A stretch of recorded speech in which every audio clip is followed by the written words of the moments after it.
الله وبارك على سيدنا ومولانا محمد بن عبد الله وعلى آله وصحبه ومن والاه أما بعد سبحانك لا علم لنا إلا ما علمتنا إنك أنت العليم الحكيم من حسن إسلام المرء تركه ما لا يعنيه صدق الله وصدق رسوله Alhamdulillah, alhamdulillah, alhamdulillah. Alhamdulillah pada sore hari ini yang sangat berbahagia, sangat penuh barokah dalam suatu Jumat ba'da asar yang termasuk dalam waktu-waktu yang sangat mustajabah untuk berdoa. Kita dapat berkumpul kembali pada kajian kita yang rutin kita lakukan pada setiap Jumat sore 2 pekan sekali, berselang-seling dengan kajian Ahad pagi di pekan yang lainnya. Pada sore hari ini kita akan mendapatkan kajian dalam muqaddimah Sirah Nabawiyah oleh Al-Ustadz Dr. Faisal Mahdi dengan tema Rasulullah izinkan kami memandang wajah. Kita mulai kajian sore hari ini dengan membaca Ummul Quran. Al-Fatihah. Bismillahirrahmanirrahim. Alhamdulillahi Rabbil Alamin. Ar-Rahmanir-Rahim. Maliki Yawmiddin. Iyyaka na'budu wa iyyaka nasta'in. Ihdinas siratal mustaqim. Siratal ladzina an'amta 'alaihim ghairil maghdubi 'alaihim waladdallin. Rabbi firli wa liwalidayya wa lil mu'minina amin. Selanjutnya kami persilakan Ustadz Dr. Faisal Mahdi untuk memberikan kajian. Waktu dan pertemuan Zoom kami sampaikan Ustadz. Ngapunten saya masih di rumah sakit pakai masker HCG. Ngapunten. Monggo Ustadz. Suara saya apa terdengar dengan jelas? Jelas, Dokter. Jelas, alhamdulillah. Izin share screen ya. Oh iya, baik. Bismillah. Oh, mungkin bisa diaktifkan co-hostnya. Baik, baik. Iya, sampun Ustaz. Oke, bismillah.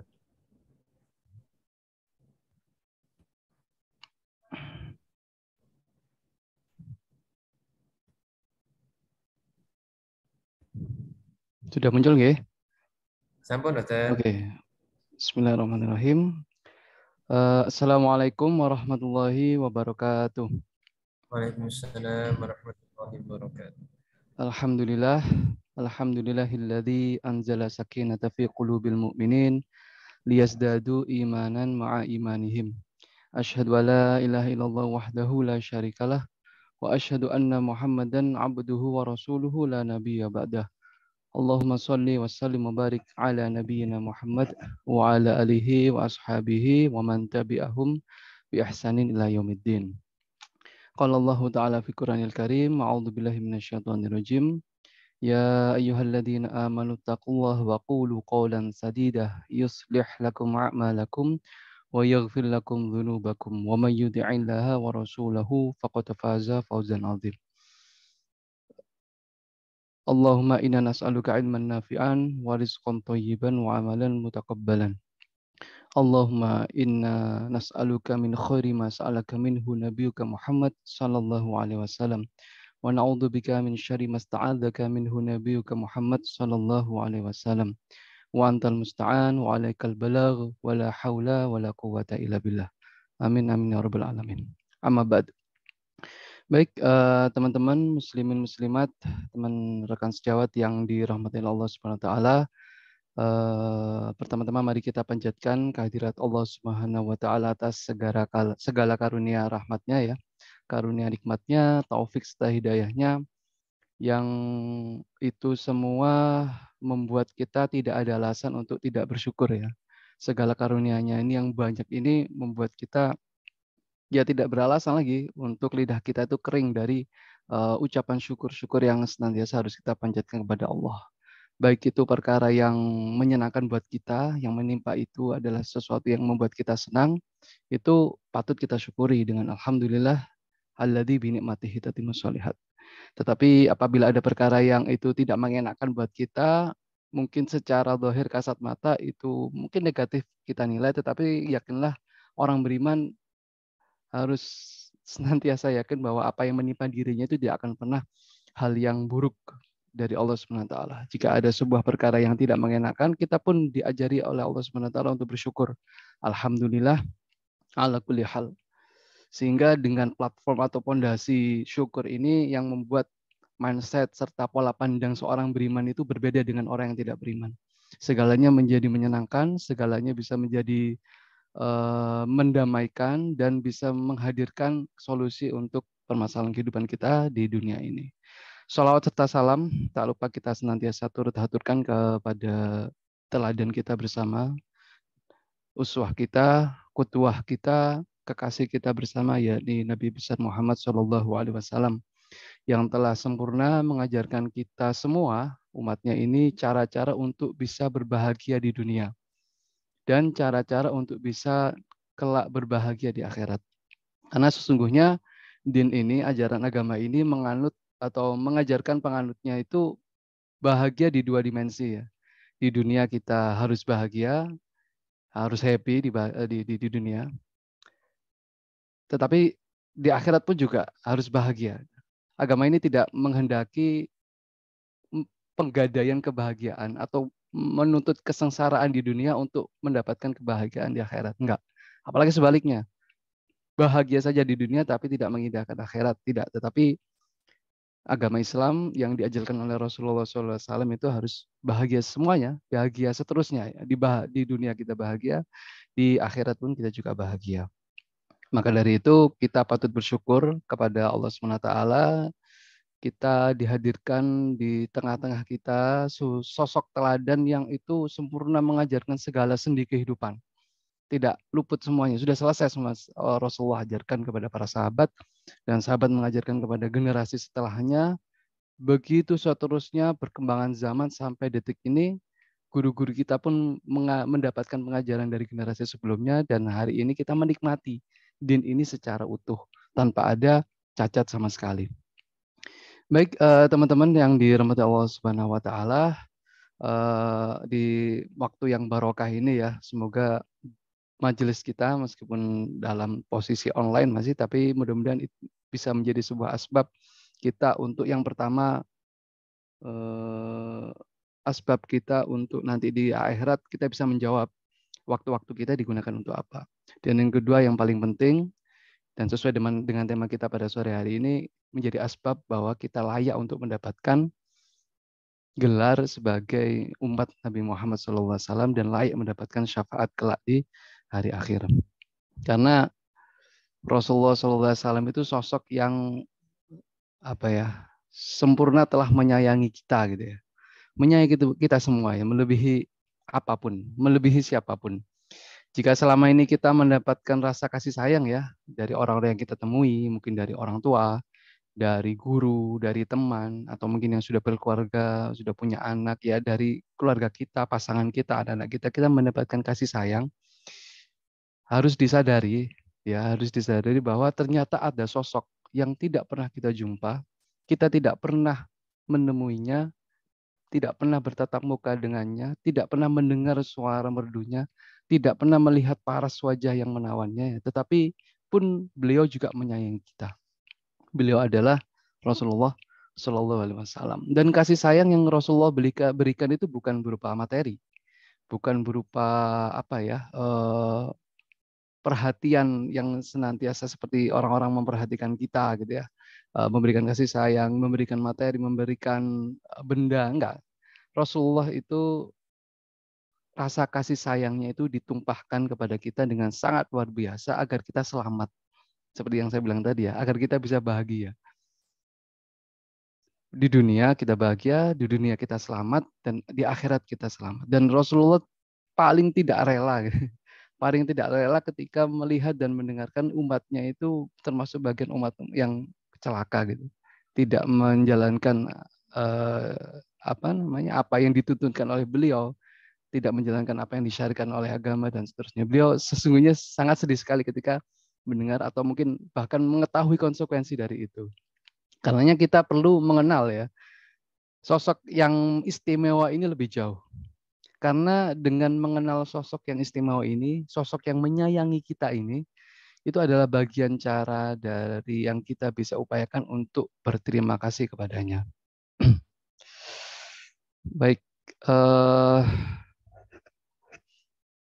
ada seorang sahabat yang remaja ya, sahabat remaja yang seorang Ansor, beliau bernama Al-Bara bin Azib. Di suatu malam beliau keluar dari rumahnya dan menuju Masjid Nabawi untuk entah tidak diberikan keterangan untuk melakukan apa ya, besar kemungkinan melaksanakan sholat ya. Itu waktunya waktu malam. Sesampai di Masjid Nabawi, beliau terpukau ya. Al-Bara bin Hazib ini terpukau. Kenapa? Karena beliau melihat bentukan yang sangat indah di langit, yaitu bulan purnama. Sangat indah sekali, menawan sekali. Beda ya kalau kita ngelihat bulan di Indonesia dengan bulan di padang pasir itu mungkin agak sedikit beda ya suasananya. Kita mengambil potret ini di Jazirah. Jadi bulannya itu benar-benar terlihat dengan jelas dan sangat indah sekali. Jadi Al-Bara ini terpukau dengan pemandangan bulan di langit itu. Tak lama kemudian di dekatnya Masjid Nabawi di rumahnya Rasulullah SAW keluar sosok yang mulia itu ya. Rasulullah keluar dari pintu beliau di rumahnya, kemudian dengan menggunakan pakaian yang bercorak warna merah ya. Jadi bajunya Rasulullah nggak hanya putih saja ya, ada corak yang berwarna merah dengan face yang ya tentu saja yang sudah rapi gitu ya. Nah, perhatian ini apa ya? Fenomena ini menarik perhatian dari Al-Bara. Berulang kali Al-Bara bin Azib ini memandangi bulan, kemudian kembali memandangi Rasul, memandangi bulan lagi, memandangi Rasul lagi. Sampai bingung, ini yang membuat hatinya damai, hatinya senang itu Rasulullah atau bulan? Akhirnya keluar statement dari lisan beliau, ma ra'aitu ahsana qattu min Rasulillah sallallahu alaihi wasallam. Aku tidak pernah menjumpai apapun itu, keindahan apapun itu melebihi keindahan dari Rasulullah sallallahu alaihi wasallam. Jadi Rasulullah itu terlalu indah, terlalu indah. Postur tubuhnya saja itu sangat proporsional. Di Sirah Nabawi itu ada bab yang namanya Syama'il. Syama'il itu untuk mengetahui detail bagaimana fisik, perangai, akhlak dari Rasulullah. Rasulullah itu posturnya tinggi, tapi tidak terlalu tinggi. Dan tidak juga terlalu pendek. Dada dan perutnya rata gitu ya. Kemudian kalau berjalan pun sangat gagah sekali. Pokoknya indah lah. Bahkan Ali bin Abi Thalib itu pernah bertestimoni bahwa jika ada seseorang yang datang kepada Rasulullah dan orang itu belum pernah bertemu dengan Rasulullah sebelumnya, itu sulit untuk tidak jatuh cinta kepada Rasulullah ketika berinteraksi pertama kali dengan Rasulullah. Kecuali memang orang itu bertemu ada niatan buruk ya seperti musuh-musuh Rasulullah. Tapi ketika ada orang yang benar-benar baru, benar-benar pertama kali ingin bertemu Rasulullah dengan tidak ada niatan apapun, itu pasti hampir bisa dipastikan dia akan tertarik. Karena Rasulullah itu tidak pernah membosankan. Apalagi sahabat yang berulang kali atau setiap hari itu senantiasa berada bersama Rasulullah itu pasti merasakan nuansa kenyamanan, kedamaian atau mungkin ketenangan gitu ya bersama dengan Rasulullah sallallahu alaihi wasallam. Masya Allah. Berikut ada beberapa testimoni ya yang diberikan oleh beberapa sahabat bahwa Rasulullah itu memiliki perangai yang seperti ini. Yang pertama dari Anas bin Malik radhiyallahu anhu. Anas bin Malik ini bertemu dengan Rasulullah ketika usia 10 tahun. Beliau orang Madinah. Ya, ditotok aja.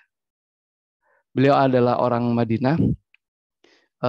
Kemudian ibunya Anas bin Malik ini sengaja menitipkan kepada Rasulullah Anasnya ini. Jadi bertemu dengan Rasulullah, wahai Rasulullah, ibunya Anas ini namanya Ummu Sulaim ya. Ini sempat kita bahas di ngopi sirohnya psikiatri kalau nggak salah di pertemuan yang terakhir ya. Luar biasa ya, sosok Ummu Sulaim ini, ibunda dari Anas Malik. Itu datang kepada Rasulullah dengan membawa Anas yang masih usia 10 tahun ini.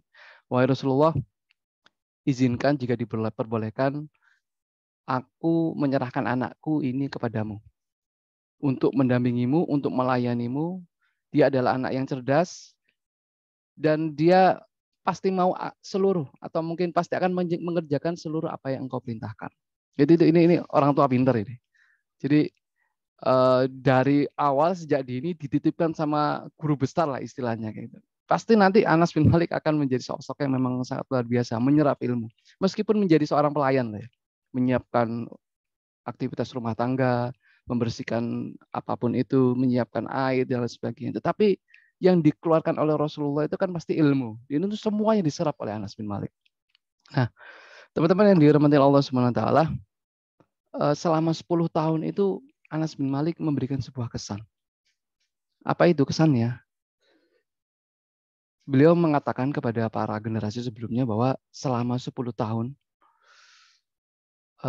aku diperlakukan baik oleh Rasulullah SAW. Meskipun ya tahu ya, yang dikerjakan oleh Anas itu tidak sepenuhnya sempurna, pasti ada yang salah. Tetapi selama 10 tahun itu, Rasulullah tidak pernah sekalipun memarahi aku. Bayangkan. Rasulullah tidak pernah menegurku dengan kata-kata yang kasar. Selama 10 tahun. Lihat bagaimana orang seperti ini tuh tidak dekat di hati para sahabatnya gitu ya. Perlakuannya, perhatiannya itu begitu tinggi. Sampai Anas bin Malik itu luar biasa. Anas bin Malik itu sampai terkesimanya dengan Rasulullah. Beliau adalah salah satu dari sahabat yang meriwayatkan jumlah ubannya Rasulullah. Tahu nggak teman-teman? Berapa jumlahnya uban Rasulullah saat wafat ya? Berarti selama beliau hidup, ya berarti 10 tahun ya ketika Anas ini bertemu dengan Rasulullah sampai wafat. Anas ini bisa-bisanya ngitungi ubannya Rasulullah. Diriwayatkan ubannya Rasulullah tidak lebih dari 20. Tidak lebih dari 20. Jadi ya hitam. Ini penting loh ya. Kita mengetahui sosok fisiknya Rasulullah itu penting. Kenapa? Karena contohnya ketika ada yang bilang bertemu dengan Rasulullah, mimpi ketemu Rasulullah, ya kita harus tahu karakter atau mungkin ciri-ciri Rasulullah itu seperti apa. Oh, saya baru aja mimpi sama Rasulullah, Mas. Wah, Masya Allah. Gimana? Sosoknya bagaimana? Ya, bercahaya, bajunya putih, rambutnya putih, jenggotnya putih. Wah, itu hampir bisa dipastikan bukan Rasulullah.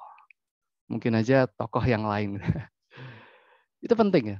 Kenapa Anas kok bisa sempat-sempatnya gitu ya ngitungin ubannya Rasulullah? Karena Anas ini masih muda ya, masih remaja, jadi tidak canggung ketika bersama Rasulullah.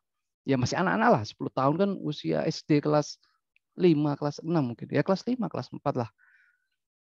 Itu bersama dengan Rasulullah ya wajar bersama dengan Rasulullah melihat ini. Kalau sahabat-sahabat senior itu nggak berani melihati wajah, menatap wajahnya Rasulullah itu dan kemudian menghitung sampai detail menghitung ubannya itu sahabat-sahabat senior itu canggung. Pasti karena Rasulullah itu sangat-sangat dihormati, sangat disegani. Untuk menatap wajahnya itu nggak kuasa para sahabat itu pasti menunduk. Kebanyakan menunduk. Insya Allah. Itu dari Anas bin Malik. Jadi selama 10 tahun Rasulullah tidak pernah mengingatkan secara tegas, marah kepada Anas bin Malik. Ini pelajaran yang berharga buat kita. Padahal pelayan, bukan anaknya sendiri. Baik, dari Sa'ad bin Ubadah. Jadi ini kisahnya Rasulullah itu ketika waktu sholat rawatib ya di Masjid Nabawi, beliau itu seringkali ketika selesai sholat itu berbalik badannya menatapi dan melihat wajah-wajah para sahabat. Pada saat itu kalau nggak salah waktu subuh, Rasulullah sehabis sholat subuh berbalik badan, kemudian melihat dan ya kayak bahasanya kayak absen gitu ya. Ada yang nggak sholat, ditanyai siapa yang nggak sholat hari ini, kenapa nggak sholat, ada uzur, apakah ada sakit, apa mungkin wafat dan lain sebagainya. Nah suatu ketika ada sahabat yang nggak hadir. Ditanya siapa yang nggak hadir? Sa'ad wahai Rasulullah. Para sahabat menjawab Sa'ad bin Ubadah. Kenapa Sa'ad tidak hadir? Dia sedang sakit wahai Rasulullah. Sakit? Iya. Bagaimana keadaannya sekarang? Ditanya oleh Rasulullah terus. Keadaannya agak parah wahai Rasulullah. Langsung ya, ketika mendengar kondisi Sa'ad bin Ubadah seperti itu, langsung Rasulullah beranjak jalan dengan kecepatan yang ini ya kayak tergesa-gesa gitu menuju rumah Sa'ad. Itu sahabat yang ngikuti itu ada direwatkan Ibnu Mas'ud itu sampai kakinya terseret-seret gitu, untuk mengikuti Rasulullah. Ini mau kemana? Oh ternyata ke rumahnya Sa'ad. Langsung pergi ke rumah Sa'ad, bertemu dengan keluarganya, bertemu dengan istrinya waktu itu menanyakan, bagaimana kondisi Sa'ad? Wahai Rasulullah, dia sedang pingsan, wahai Rasulullah. Mungkin sedang merasakan sakitnya yang parah, dan dia sekarang kondisinya pingsan.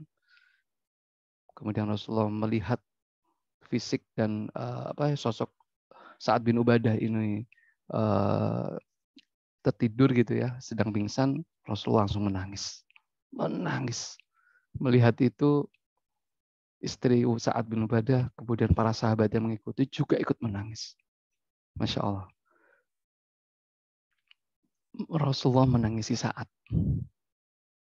Dan nanti ketika Rasul sudah balik, kemudian mendoakan ya, jelas mendoakan, kemudian Rasulullah pulang, beberapa saat kemudian Sa'ad siuman. Sa'ad bin Ubadah ini siuman.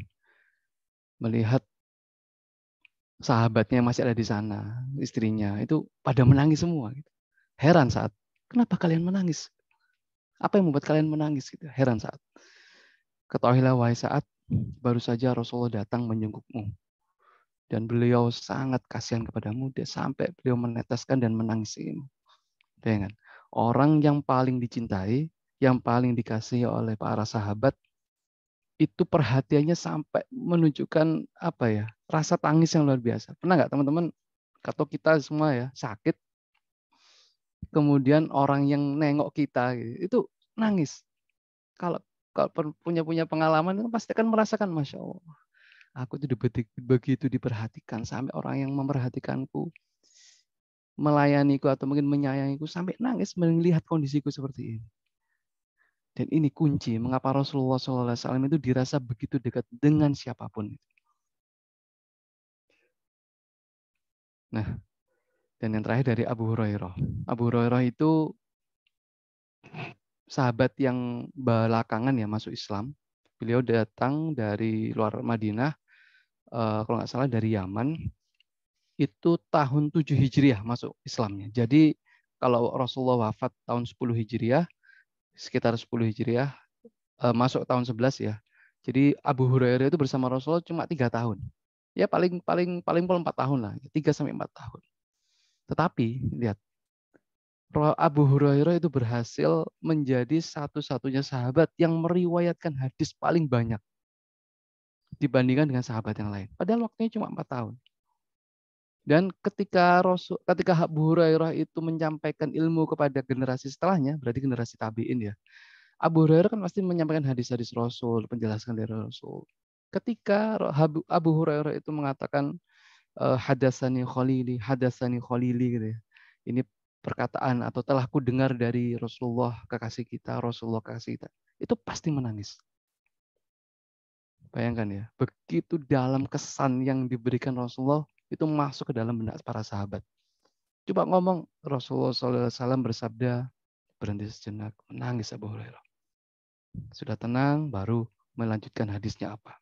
Di kesempatan lain juga mengajarkan gitu kepada para murid-muridnya, hadasani khalili, telah bersabda Rasulullah SAW, langsung menangis. Berapa kali Rasulullah terucap dari lisannya itu langsung menangis Abu Hurairah. Masya Allah.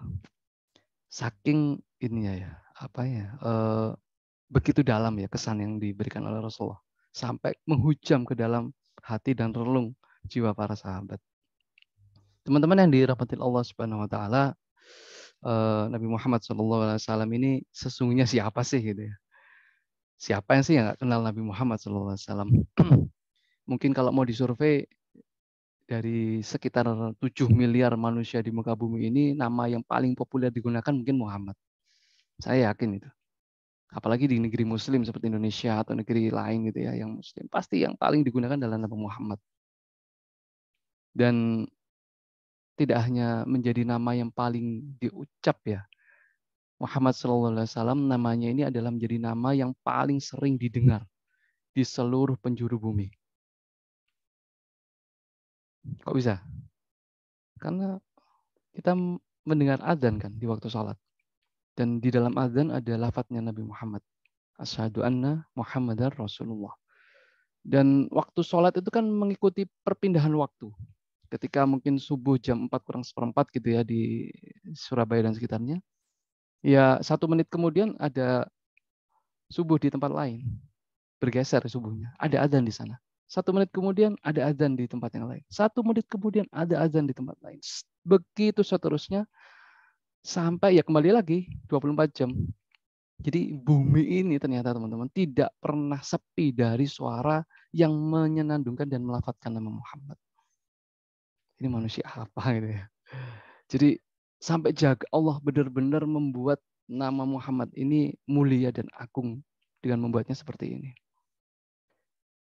Dan jika berbicara tentang orang yang terkenal ya, orang yang terkenal di dunia ini siapa sih? Mungkin selebritis, tokoh-tokoh, pahlawan, mungkin bahkan tokoh politik, tokoh sejarah, sejarawan, siapa apapun itu, sadar atau tidak disadari bahwa Muhammad itu adalah yang paling terkenal.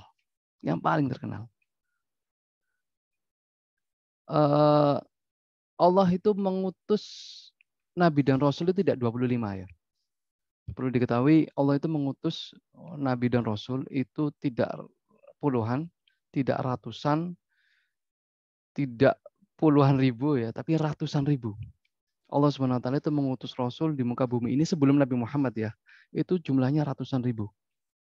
Dan ini amazingnya adalah tidak ada satupun Rasul atau Nabi yang itu tidak pernah diberikan informasi akan datangnya Nabi penutup zaman, Nabi akhir zaman, Khotaman Nabiyyin.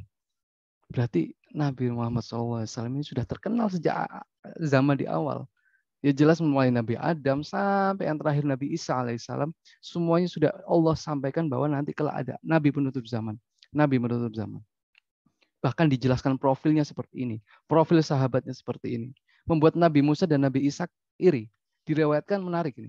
Nabi Musa itu ketika dapat informasi tentang datangnya Nabi Muhammad dan berserta para sahabat yang mendampinginya, Nabi Musa itu iri kepada Rasulullah. Ya Allah, sampai berdoa beliau. Kan Nabi Musa itu kan kaumnya Bani Israel gitu ya. Bani Israel itu kan kaum yang sangat melelahkan gitu.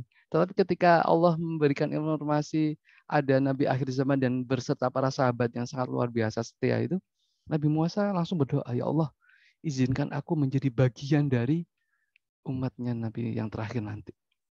Pun dengan Nabi Isa pun juga berdoa, ya Allah, izinkan aku menjadi bagian dari umat Nabi Muhammad SAW atau Nabi penutup zaman nanti. Dan tahu teman-teman, qadarullah, doanya Nabi Musa belum diijabah atau tidak diijabah oleh Allah SWT, tapi tidak dengan Nabi Isa. Nabi Isa dikabulkan doanya. Karena nanti di akhir zaman, Nabi Isa akan turun ke muka bumi, tidak sebagai Rasul, tidak sebagai Nabi, tetapi menjadi bagian umat Muhammad Rasulullah SAW.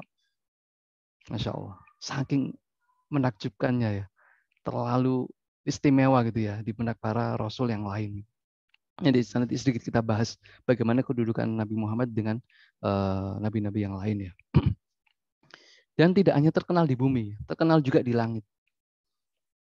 Ini singkat aja ya, mungkin di peristiwa Isra Mi'raj kalau teman-teman tahu ya. Di peristiwa Mi'raj, Rasulullah SAW kan Mi'raj ya dari bumi, dari Masjidil Aqsa, naik ke sampai 7 langit, sampai ke Sidratul Muntaha. Di masing-masing perbatasan langit itu ada pintu dan dijaga oleh malaikat. Dan perlu diketahui di langit itu, testimoninya dari Rasulullah itu pernah bilang kepada para sahabat, di langit itu tidak ada tempat yang kosong itu dipenuhi semua oleh malaikat, kecuali hanya 1 jengkal saja. Jadi full langit itu ya, di atas itu full dengan malaikat. Jumlahnya unlimited. Dengan masing-masing tugasnya. Nah,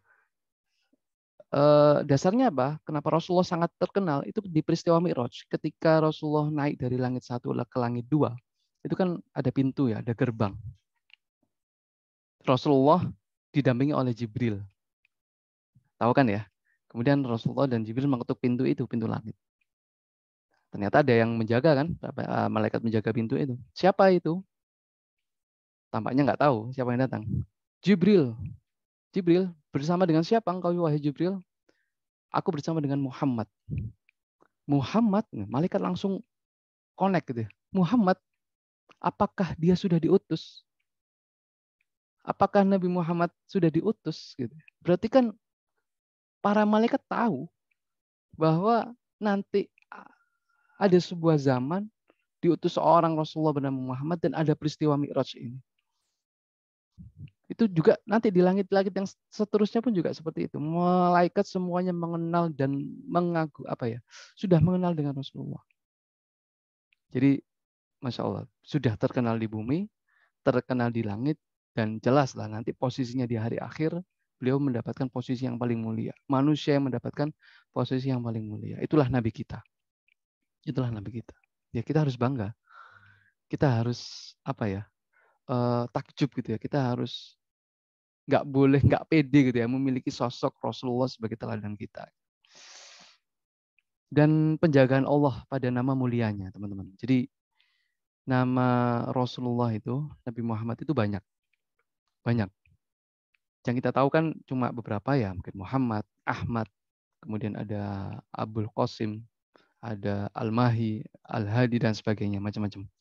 Dan bahkan di kitab Zadul Ma'ad ya, karangan Ibnu Qayyim Al-Jauziyah, beliau mengatakan dan mengumpulkan ya nama-nama Rasulullah itu tidak kurang dari 200 namanya. Dan di dalam bahasa Arab, sesuatu atau seseorang itu ketika namanya paling banyak, semakin banyak nama yang menyebutkan sesuatu itu menandakan bahwa sesuatu itu mulia. Contohnya unta. Unta itu banyak penamaan untanya. Bahasa Arabnya unta itu banyak. Berarti unta itu mulia. Singa, itu lebih banyak lagi. Nah, Rasulullah itu sampai 200 namanya. Dan penjagaannya itu sampai ini ya. Penjagaan Allah itu yang ingin saya sampaikan adalah di kata Muhammad dan Ahmad ini. Jadi Muhammad itu apa bedanya dengan Ahmad? Tahu nggak? Kita harus tahu ini. Ini biar kita lebih kagum lagi ya. Kalau Muhammad itu artinya adalah sosok sesuatu yang itu mengumpulkan, artinya sama ya, artinya terpuji juga ya. Muhammad terpuji, Ahmad juga terpuji. Tetapi kalau Muhammad itu bedanya, Muhammad itu artinya mengumpulkan semua sifat-sifat yang baik itu menjadi satu. Ya, sifat amanah, sifat dipercaya, sifat jujur dan sebagainya itu ngumpul jadi satu di kata Muhammad. Beda dengan Ahmad.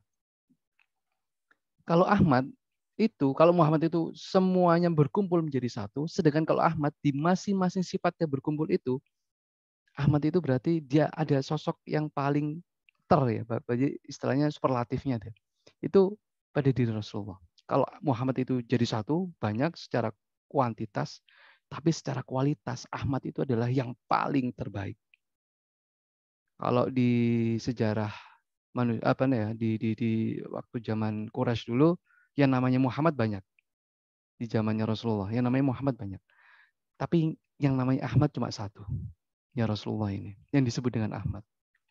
Nah, ada sebuah kisah yang menarik ya. Jadi ini ya membuat tidak ada atau mungkin tidak ada satupun orang-orang kafir Quraisy itu ketika Rasulullah berdakwah itu bisa menghina Rasulullah dengan menyebutkan namanya.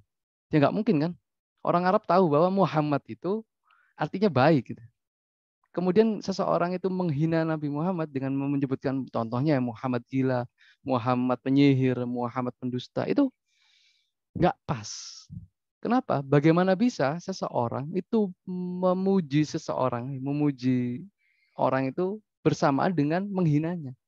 Satu sisi dia menghina, tetapi satu sisi dia juga memuji dengan menyebut nama Muhammad.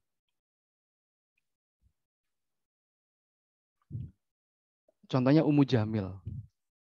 Ummu Jamil ini istrinya Abu Lahab. Suatu ketika dia marah besar ya. Marah besar karena turun surat Al-Lahab, ternyata nyinggung si Ummu Jamil ini, istrinya Abu Lahab. Wah, marah besar. Dan akhirnya karena orang kafir Quraisy itu tidak bisa menghina Rasulullah dengan nama Muhammad, akhirnya mereka menyebutnya dengan nama Muzammam. Muzammam itu nama kebalikannya dari Muhammad. Sesuatu yang buruk, Muzammam. Nah, Ummu Jamil itu mencari Rasulullah. Ternyata ada di Ka'bah. Duduk bersama Abu Bakar As-Siddiq. Dengan membawa batu, sebongkah batu siap ditimbukkan kepada kepalanya Rasulullah. Ketemu dengan Abu Bakar, dan tampaknya Ummu Jamil tidak menyadari ada Rasulullah di sampingnya Abu Bakar. Wahai Abu Bakar, di mana temanmu itu? Oh, Abu Bakar bingung. Siapa? Di mana Muzammam? Oh, maksudnya itu Muhammad gitu ya. Kok nggak lihat padahal kan ada di sebelahku. Tetapi Abu Bakar jawab saja, ya dia berada di suatu tempat gitu.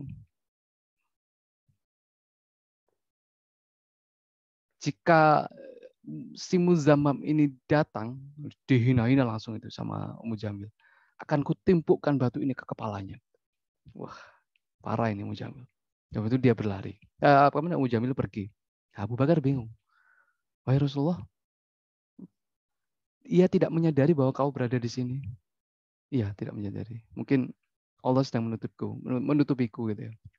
Kelihatannya kok mujizat ya, tapi kalau di logika sebenarnya ya masuk akal juga. Kalau orang sedang emosi gitu kan kadang-kadang nggak fokus kepada sesuatu yang ada di sekitarnya gitu ya. Kita aja kadang-kadang kesusu gitu ya, tergesa-gesa nyari kunci ya jelas-jelas di atas meja, kuncinya kita cari kemana-mana, sudah cari di meja nggak ketemu. Padahal kuncinya di atas meja. Karena emosi kita sedang nggak tenang. Mungkin seperti itu ya. Dan kok Abu Bakar menanyakan lagi, tapi kau dihina, wahai Rasulullah. Siapa yang dihina? Iya kau dibilang Muzammam. Muzammam. Aku loh Muhammad, bukan Muzammam. Jadi Rasulullah itu nyantai aja gitu ya, dihina oleh para orang-orang kafir Quraisy gitu ya.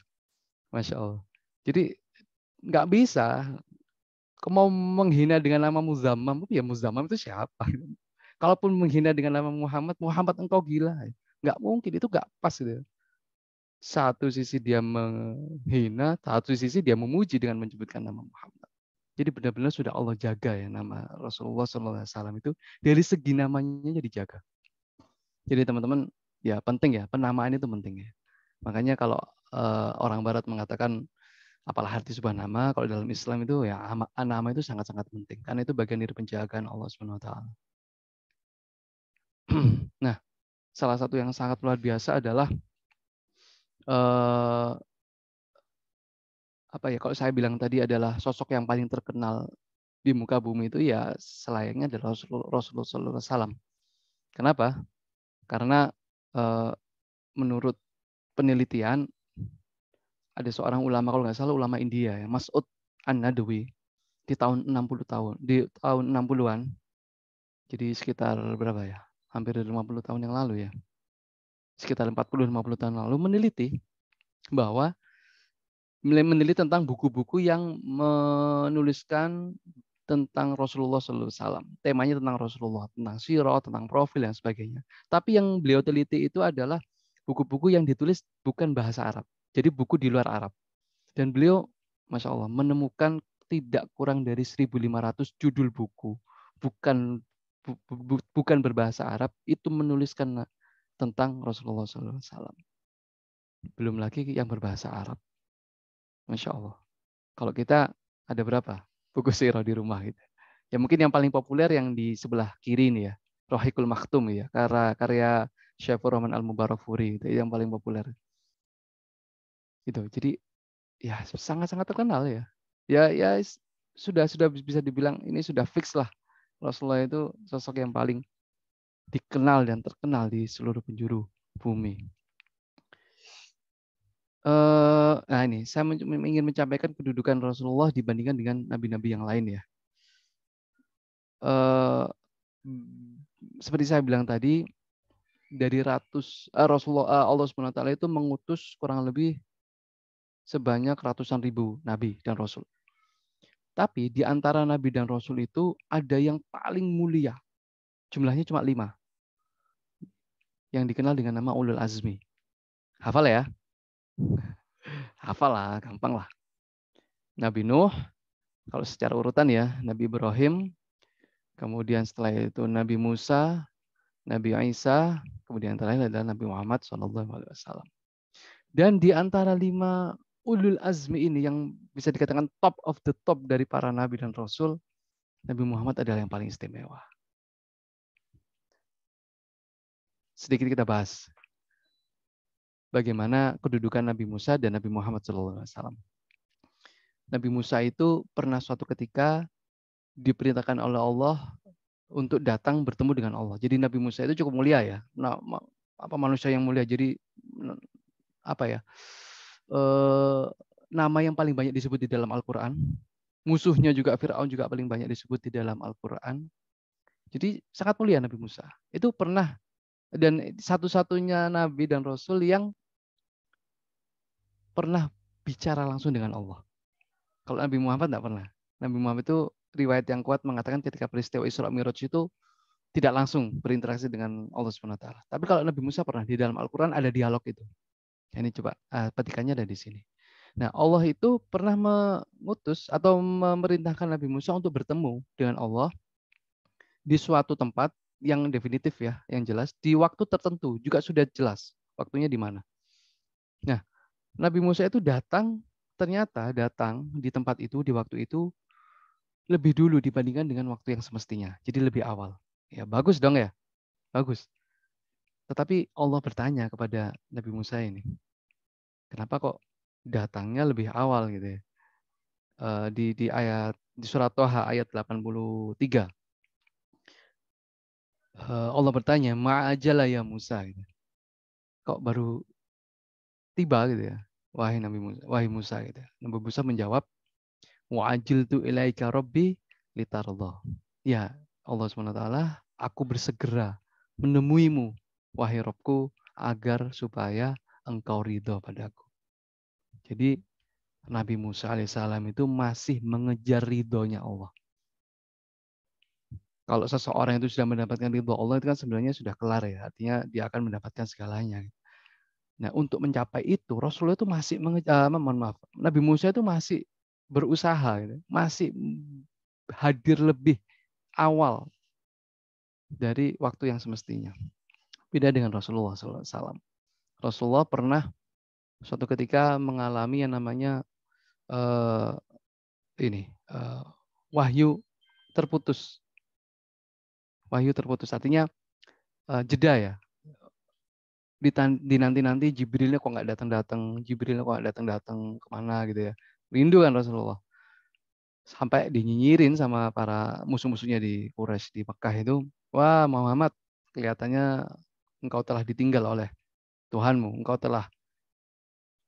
Tuhanmu sudah marah, telah marah padamu. Yang biasanya datang sudah nggak datang lagi kan? Jibril nggak datang waktu itu, ditunggu sama Rasulullah. Akhirnya Rasulullah sempat galau gitu. Bukan karena dinyinyirin sama para musuh-musuh di Mekah itu, enggak. Galonya karena ya jangan-jangan Rasulullah beneran marah gitu. Jangan-jangan Rasulullah juga apa ya ada anggapan-anggapan yang seperti itu. Dan kemudian tak lama setelah itu turunlah surat yang sangat membahagiakan bagi Rasulullah, yaitu surat Duha. Allah langsung bersumpah, wadduha, waktu duha. Walaili idza saja, ketika Allah aku bersumpah demi waktu duha, aku bersumpah demi waktu malam ketika hadir. Ma wadda'aka rabbuka wa ma qala. Dan langsung Allah memberikan statement, wahai Rasulullah, wahai Muhammad, engkau tidak aku tinggalkan dan aku juga tidak marah padamu. Nah, di ayat yang ke-5, wala saufa yu'tika rabbuka fatarallah. Dan kelak Robmu, aku ya, akan memberi karunia kepadamu hingga kamu ridho. Bayangkan, Rasulullah langsung diberi oleh Allah sampai ya berarti kan Allah sudah ridho pada saat ini di titik ini sebenarnya Allah sudah ridho dengan apa yang dilakukan oleh Nabi Muhammad SAW. Dan bahkan sampai Rasulullah itu ridho diberinya. Nabi Musa itu harus mengejar ridho, tapi tidak dengan Nabi Muhammad. Nabi Muhammad sudah mendapatkan ridho, bahkan Nabi Muhammad akan terus mendapatkan keutamaan-keutamaan itu sampai Rasulullah itu ridho. Ini kedudukannya sungguh sangat beda antara Nabi Muhammad dengan nabi-nabi yang lain.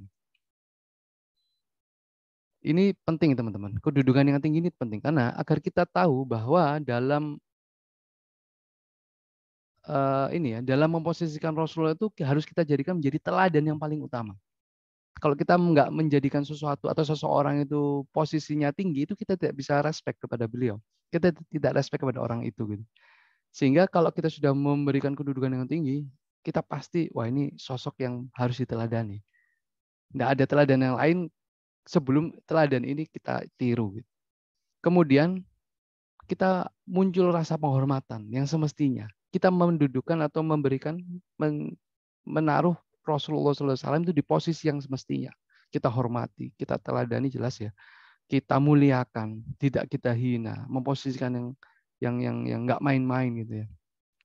Kemudian selanjutnya timbul keinginan untuk mengenal lebih jauh hingga muncul rasa cinta. Nah, ini yang penting. Bagaimana kita bisa mencintai Rasulullah? Kenal saja belum. Bagaimana kita bisa mendapatkan atau mendapatkan kasih sayang yang itu utuh gitu dari Rasulullah. Kalau kita kenal aja masih sebagian gitu. Ya mudah-mudahan Allah memberikan ini ya kesempatan kepada kita untuk ya setidaknya waktu yang cukup lah untuk mengenal beliau. Kita tidak tahu ya kapan akan kita wafat. Tapi setidaknya ada upaya dari kita untuk bisa mengenal beliau, manusia yang paling berjasa dalam hidup kita. Sehingga kita bisa mudah dengan untuk mengikuti jejak beliau. Teman-teman yang dirahmati Allah SWT, di surat Ali Imran ayat 31 disebutkan Kul in kuntum tuhibbunallaha fattabi'uni yuhibbukumullah wa yaghfir lakum dzunubakum wallahu ghafurur rahim. Allah mengatakan kepada Rasulullah, wahai Nabi, katakanlah kepada orang-orang yang mukmin, jika kalian benar-benar mencintai Allah, kita cinta nggak sama Allah? Kita berusaha cinta nggak sama Allah? Caranya gampang. Gimana? Bilanglah kepada mereka, fattabi'uni, ikutilah aku, ikutilah Rasul. Yuhibbukumullah, niscaya Allah akan mencintai kalian. Tidak hanya itu, wa yaghfir lakum dzunubakum, Allah akan mengampuni segala dosa-dosa kalian. Karena sesungguhnya Allah Maha Pengampun dan Maha Penyayang. Dan mengikuti Rasulullah ini bukan perkara yang sederhana, teman-teman. Ya, berat ya. Berat apa ringan ya mengikuti Rasulullah ini? Berat ya, berat. Masya Allah. Tapi ketahuilah, Rasulullah itu ketika mendapatkan syariat ya, beban atau sesuatu perkara ya, yang itu atau masih ada opsi untuk dipilih ya, dan itu berdampak kepada kita pada para umatnya. Jadi misalnya Allah memerintahkan sesuatu gitu ya, kemudian ada opsi untuk dipilih dan dikerjakan oleh Rasulullah. Tapi pilihan ini maksudnya berdampak kepada kita para umatnya. Ketika Rasulullah itu menjalankan pilihan ini, berarti kita akan harus mengikutinya. Nah, ketika Rasulullah itu melihat ada sebuah opsi yang itu dibebankan dari Allah SWT kepada umatnya, dan itu mendapatkan berefek kepada kita, Rasulullah itu pasti memilih yang paling ringan. Kalau itu berefek kepada kita, pada umatnya. Rasulullah pasti memilih yang ringan. Karena Rasulullah tahu gitu. Rasulullah nggak ingin umatnya itu nanti di akhir itu celaka karena tidak bisa mengerjakan syariat ini. Tetapi beda ketika Rasulullah itu mendapatkan perintah yang hanya untuk dirinya sendiri. Kalau hanya untuk dirinya sendiri, ya jelas Rasulullah memilih yang paling berat. Memilih yang paling berat itu pasti. Tetapi ketika beban itu berdampak kepada umatnya kita semua, itu Rasulullah pasti memilih yang paling ringan. Contohnya Isra Mi'raj lagi ya. Ketika itu Allah memerintahkan perintah sholat wajib, ternyata yang keluar pertama kali 50 waktu.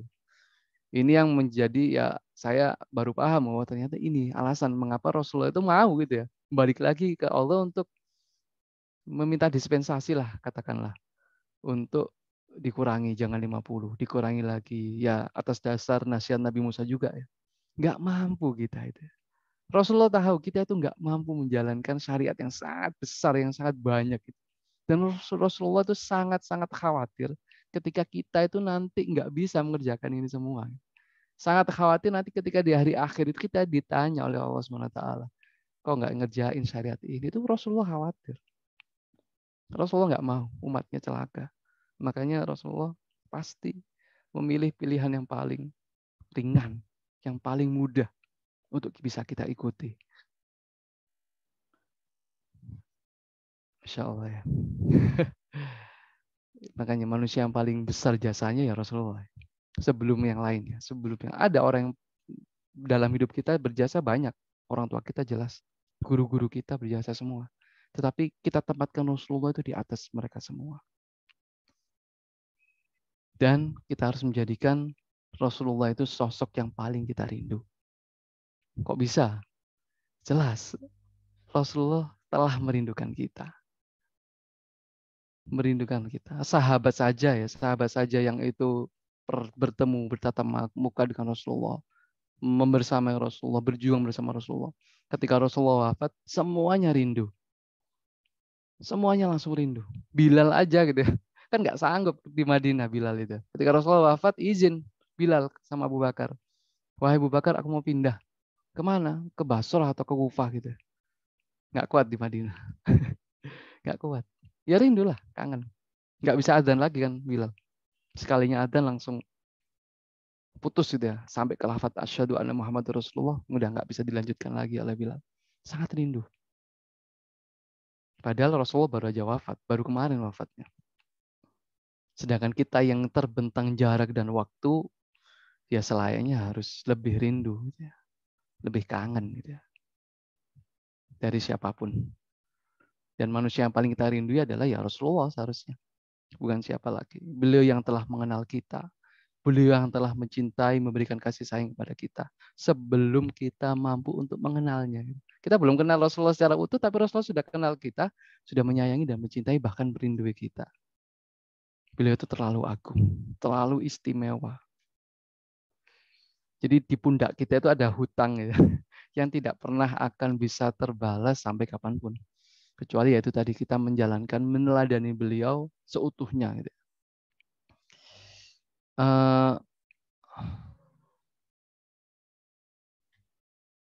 Mungkin ini terakhir ya. Saya ingin mengisahkan ketika Rasulullah SAW bersama para sahabat di hari-hari akhirnya beliau ya. Di Madinah, dalam kitab-kitab sirah pasti tertulis potret peristiwa-peristiwa ini. Apalagi di kitab ini ya, Wa Azlamatil Madinah. Jadi hari-hari akhir Rasulullah di Madinah. Tidak kurang lebih ya, sekitar 3 atau 4 kali itu Rasul itu ditawari oleh malaikat Jibril. Jadi Jibril datang menjelang Rasulullah wafat atau mungkin beberapa bulan juga menjelang beliau wafat, itu Jibril turun. Apa yang disampaikan Jibril? Menyampaikan ada 2 pilihan yang wajib dipilih oleh Rasulullah sebagai bentuk apresiasi. Dan ini pilihan ini kalau tidak salah pasti diberikan juga kepada Nabi Rasul yang sebelumnya. Semua Nabi Rasul pasti akan mendapatkan pilihan ini. Tidak terkecuali Rasulullah.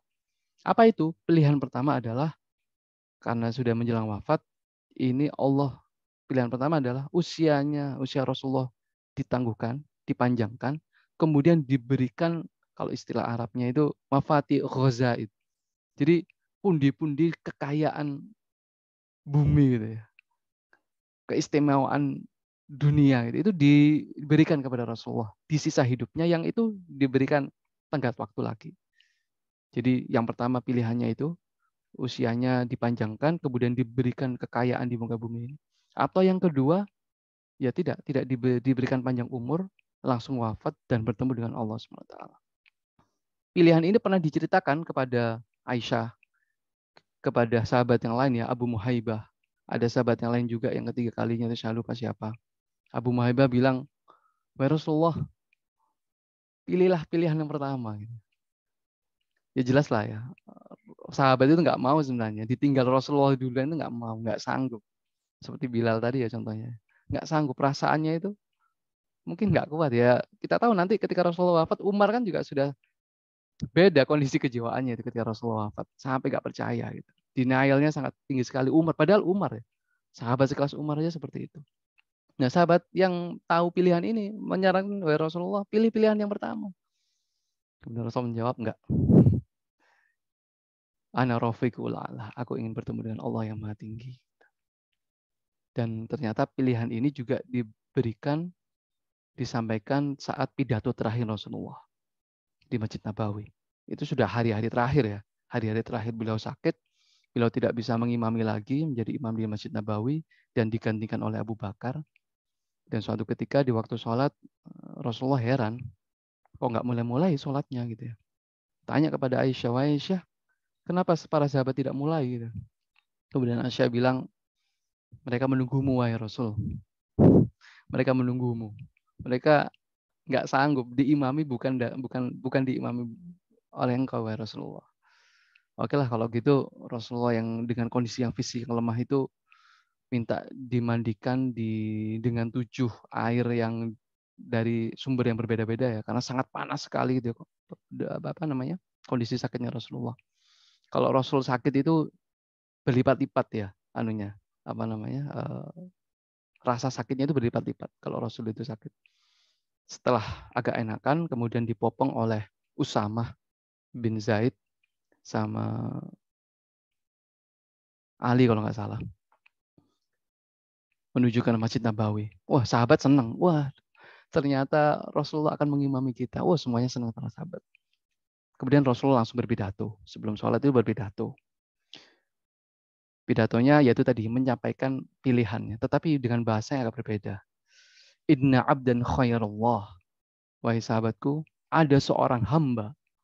Rasulullah berkata, Inna abdan khairullah. Ada seorang hamba yang diberikan pilihan oleh Allah. Berarti orang ketiga ya. Rasulullah menyampaikan ada orang lain. Apa itu pilihannya? Pilihan pertama adalah usianya ditangguhkan dan akan diberikan pundi-pundi kekayaan dunia. Atau yang kedua, diwafatkan dalam kondisi yang seperti semula. Gitu. Dan Rasulullah melanjutkan, hamba ini memilih yang kedua. Awalnya sahabat itu biasa-biasa aja. Oh, ada seorang hamba. Ya orang lain mungkin ya. Tapi tidak dengan Abu Bakar. Langsung meledak tangisnya Abu Bakar. Nangis sejadi-jadinya. Sampai sahabat yang lain bingung. Wahai Abu Bakar, kenapa engkau menangis gitu?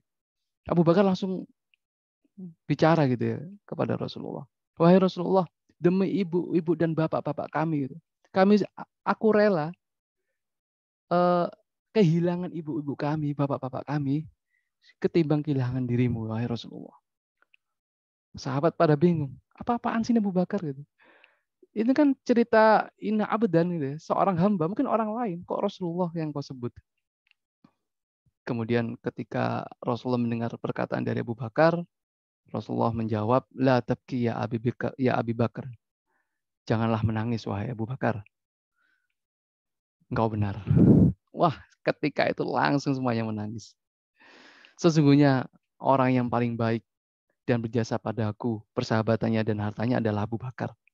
Seandainya aku bisa memilih Khalil atau kekasih, seseorang kekasih untuk ku jadikan menjadi kekasihku atau Khalilku, aku akan menunjuk Abu Bakar menjadi Khalilku. Tetapi tidak bisa, karena Allah telah menjadikan dirinya menjadi Khalilku. Masya Allah. Jadi hanya Abu Bakar yang paling paham, paling mengerti seluk-beluk Rasul. Ya nempel terus Abu Bakar soalnya pada Rasulullah. Bahkan sebelum jadi Rasul, Abu Bakar ini adalah teman mainnya, teman sejak kecil dari Rasulullah. Kemudian Rasulullah menjawab atau melanjutkan, Inni lakum farod, walakinna mau'idakum al-haud. Sesungguhnya aku akan mendahului kalian. Tapi jangan khawatir, aku akan menanti kalian di tepi telaga. Di tepi haud, di tepi telaga. Ini menarik, teman-teman. Rasulullah menanti kita di tepi telaga. Buat apa? Tahu ya, telaganya tuh nanti setelah dari telaga itu sudah masuk pintu surga. Dan Rasulullah sebelum masuk ke pintu surga itu Rasulullah akan menunggu di tepi telaga, menunggu kita semua para para umatnya ini. Mau apa lagi gitu ya? Apalagi yang akan diberikan oleh Rasulullah kepada kita. Beliau kan memberikan kesempatan kepada sahabatnya yang merindukan beliau untuk tentu saja ya kalau kita itu ya tahu diri lah ya. Kita itu surganya nggak selevel dengan Rasulullah. Surga kita itu kan ya mudah-mudahan masuk aja sudah alhamdulillah gitu. Surga itu 100 tingkatan, ya. Mi'atan darajat, 100. Dan masing-masing tingkatan itu jaraknya sekian tahun cahaya.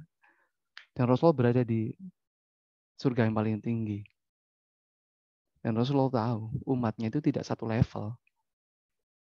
Karenanya Rasulullah menanti untuk yang terakhir kalinya bisa menjumpai satu persatu umatnya, ditemui, dijumpai, dilihat satu persatu. Sebelum Rasulullah masuk ke dalam surga yang paling istimewa itu dan menikmati segala kenikmatan di dalamnya.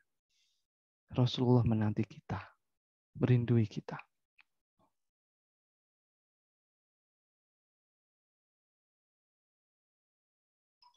Kemudian sahabat kan banyak ya. Sahabat banyak bertanya, Rasulullah bagaimana engkau bisa mengenali kita? Padahal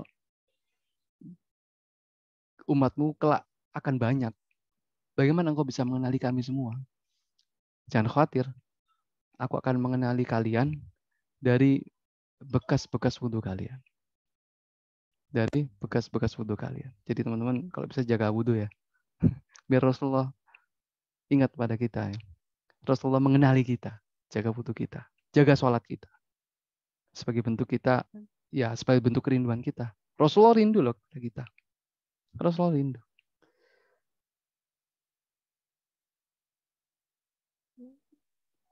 Sebentar, kok ada hang. Nah, ini dia. Menjadi yang dirindukan oleh Rasulullah.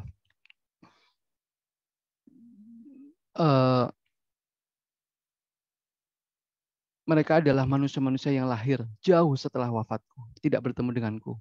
Mereka mencintai Allah, mereka tak pernah melihatku. Mereka hidup tidak dekat denganku. Siapa ini?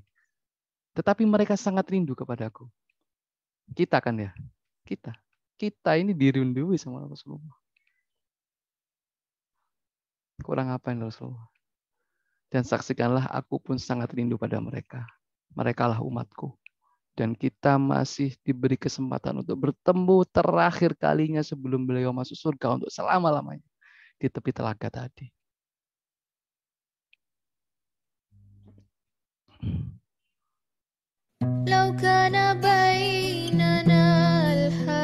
Kalau orangnya kelihatan Anda yakin, Anda beriman, itu wajar. Muhammad sallallahu alaihi wasallam, ada orang yang tidak pernah melihatnya, tidak pernah menatapnya, mimpi pun belum tentu berjumpa dengannya, tapi mau beriman kepada Muhammad sallallahu alaihi wasallam. Antum pernah melihat Nabi sallallahu alaihi wasallam? Berjumpa dengan Nabi sallallahu alaihi wasallam? Maka beruntunglah antum, karena orang-orang yang beriman kepada Nabi sallallahu alaihi wasallam tanpa pernah melihatnya, itulah orang disebut oleh Nabi sallallahu alaihi wasallam sangat dirindukan oleh beliau. Jadi kalau Nabi saja merindukan antum, kenapa tidak merindukan? Kalau Nabi menantikan kita di surga, kenapa kita tidak menjemput penantian itu? Karena itulah Muhammad sallallahu alaihi wasallam akan menjemput umatnya di surga dan tidak melangkahkan kaki ke dalamnya sebelum berkumpul umatnya dibimbing beliau oleh sallallahu alaihi wasallam ke surga. Allahumma salli wa sallim wa barik alaihi. Allahumma salli wa sallim wa barik alaihi. Allahumma salli wa sallim wa barik ala sayyidina Muhammad wa ala sayyidina Muhammad. Anas bin Malik radhiyallahu anhu, ini Anas ya yang tadi itu ya, pernah bertanya, wahai Rasulullah, kapan terjadinya hari kiamat? Kemudian Rasulullah menjawab, apa yang kau persiapkan untuk bertemu dengan hari kiamat? Untuk mempersiapkan hari akhir itu nanti. Tidak ada Rasulullah kecuali aku mencintai Allah dan Rasulnya. Dan ini Rasulullah berkata, ini peluang ya teman-teman, peluang. Almar'u habba, almar'u man ahab. Jadi engkau itu akan bersama dengan orang yang engkau cintai. Anas berkata, saat itu kami semua langsung gembira. Kenapa? Karena ya Anas saja nyadar bahwa nanti di surga itu nggak selevel dengan Rasulullah. Tetapi dengan statement Rasulullah seperti ini, engkau itu, kita semua itu akan bersama dengan orang-orang yang kita cintai. Dan sejak saat itu Anas berkata, aku mencintai Nabi, aku mencintai Abu Bakar, aku mencintai Umar, dan serta aku akan berharap dapat bersama mereka di hari kiamat kelak. Walaupun amalanku jauh di bawah amalannya mereka. Ini topnya kan Abu Bakar, Umar, Utsman, Ali. Anas saja merasa kayak gitu padahal sahabat, apalagi kita.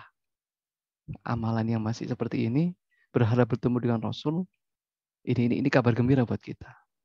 Kita menjadikan Rasul menjadi sosok yang paling kita cintai, sehingga kita berharap nanti di hari akhir kita membersamai sosok-sosok yang kita cintai itu, termasuk Rasulullah SAW. Terakhir teman-teman, Allah SWT memerintahkan hambanya untuk sholat. Aqimis sholat. Tetapi Allah SWT tidak sholat. Jelas, dia tidak sholat. Allah tidak sholat. Allah juga memerintahkan berpuasa. Ya waladina amanu kutiba alaikumusiyam. Memerintahkan kita para hambanya berpuasa, tetapi Allah tidak berpuasa. Allah juga memerintahkan kita zakat, infak, sodako. Allah tidak zakat, Allah tidak sodako. Allah juga memerintahkan kita berjihad, haji, umroh, dan lain sebagainya. Semua perintahnya itu datang kepada kita. Ya, tapi Allah tidak mengerjakan. Kecuali satu. Ya ayyuhalladzina amanu sallu alaihi wassallimu taslima. Kenapa Allah memerintahkan ini? Karena innallaha wa malaikatahu yusholluna 'alan nabi. Ternyata Allah itu dan para malaikat dan penduduk langit itu semuanya bersolawat. Ini nggak main-main berarti salawat ini. Mungkin itu yang bisa saya sampaikan. Kurang lebih yang mohon maaf, saya kembalikan kepada pembicara. Wallahu ta'ala alam bisawab. Monggo bisa dilanjutkan. Terima kasih banyak Dr. Faisal Mahdi atas muqaddimah Sirah Nabawiyah pada sore hari ini yang insya Allah sangat menggetarkan kita dan semakin membuka mata dan hati kita untuk lebih mengenal Rasulullah Muhammad SAW sehingga dapat meniru beliau dan menambah cinta kita kepada beliau. Mungkin dari hadirin ada yang ingin bertanya, berdiskusi, bisa secara langsung atau melalui kolom chat. Dibuka satu pertanyaan, Dokter. Monggo. Mungkin ada yang ingin ditanyakan. Insya Allah akan kita lanjutkan di 2 pekan lagi, ya, Dokter. Insya Allah semoga ada rezeki untuk melanjutkan ya, insya Allah. Nabawiyah series, ya. Insya Allah beberapa pertemuan, Dokter. Jadi ini berarti. Kalau Dokter berkenan. Oh ya. Iya, Insya Allah. Ya. Jadi ya mudah-mudahan saya kuat ya. Maksudnya kuat ini bisa kelar menyampaikan dengan utuh karena memang kalau kita mempelajari kronologi Rasulullah SAW itu juga nggak bisa secara yang singkat ya, kecuali satu peristiwa dan gitu kita bisa ambil hikmahnya. Ya mudah-mudahan, karena saya pengalaman belum pernah menyampaikan ini secara kronologis, meskipun saya ada lah materinya, karena di Siro Community itu ngajinya juga belum selesai nih, sampai Haji Wada itu, Rasulullah belum wafat, sudah 4 tahun lebih kita ngaji, masih di Haji Wada, itu pun 4 bulan pertemuan kurang lebih belum selesai. Jadi sangat padat. Nah, mudah-mudahan kalaupun nanti Allah berikan kesempatan, kalau jadi ya ini ya forum ngaji sirahnya, ya mudah-mudahan bisa lah. Coba nanti saya bikin ininya kisi-kisinya, mudah-mudahan nanti bisa diberikan masukan oleh teman-teman. Allah alam. Iya, betul Ustaz. Moga-moga diberikan rezeki untuk bisa Amin. Nabi Muhammad SAW melalui Dr. Faisal Mahdi, insya Allah. Bila tidak ada ditanyakan, mohon dibantu untuk memimpin doa, Ustaz, sebelum kita tutup acara. Baik, kita tutup dengan doa. Mungkin kita awali dengan istighfar bersama-sama. Astagfirullahaladzim. Allahumma salli wa sallim wa barik ala nabiyina Muhammadin wa ala alihi wa sahbihi ajma'in. Hamdan yuafi ni'amahu wa yukafi mazidah. Ya Rabbana lakal hamdu kama yanbaghi li jalali wajhika wa 'azimi sultanik. Subhanaka la ilma lana illa ma 'allamtana innaka antal alimul hakim. Rabbana anfa'na bima 'allamtana wa 'allimna alladhina yanfa'una wa zidna ilman ya 'alim. Allahumma inna nas'aluka lisanan radiban bi dzikrik wa qalban maf'uman bi syukrik wa badanan hayyinan layyinan bi ta'atik. Allahumma inna nas'aluka imanan kamilah wa nas'aluka qalban khashi'ah wa nas'aluka ilman nafi'ah wa nas'aluka yaqinan shadiqah wa nas'aluka dinan qayyimah ونسألك العافية من كل بلية ونسألك تمام الغنى عن الناس وهب لنا حقيقة الإيمان بك حتى لا نخاف ولا نرجو غيرك ولا نعبد شيئا سواك واجعل يدك مبسوطة علينا وعلى أهلنا وأولادنا ومن معنا برحمتك ولا تكلنا إلى أنفسنا طرفة عين ولا أقل من ذلك يا نعم المجيب وصلى الله على سيدنا محمد اللهم إنا نسألك خير ما سألك منه نبيك محمد صلى الله عليه وسلم ونعوذ بك من شر ما استعاذك منه نبيك محمد صلى الله عليه وسلم وأنت المستعان وعليك البلاغ ولا حول ولا قوة إلا بالله ربنا آتنا في الدنيا حسنة وفي الآخرة حسنة وقنا عذاب النار سبحان ربك رب العزة عما يصفون وسلام على المرسلين والحمد لله رب العالمين.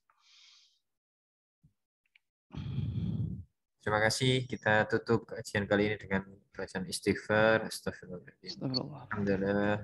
Alhamdulillah. Alhamdulillah. Dan doa kafaratul majelis. Bismillahirrahmanirrahim. Subhanallahumma wa bihamdika asyhadu an la ilaha illa anta astaghfiruka wa atubu ilaik. Terima kasih dan mohon maaf. Ihdinas siratal mustaqim. Wassalamualaikum warahmatullahi wabarakatuh. Waalaikumsalam warahmatullahi wabarakatuh. Matur nuwun sangat Ustaz. Iya, sama-sama.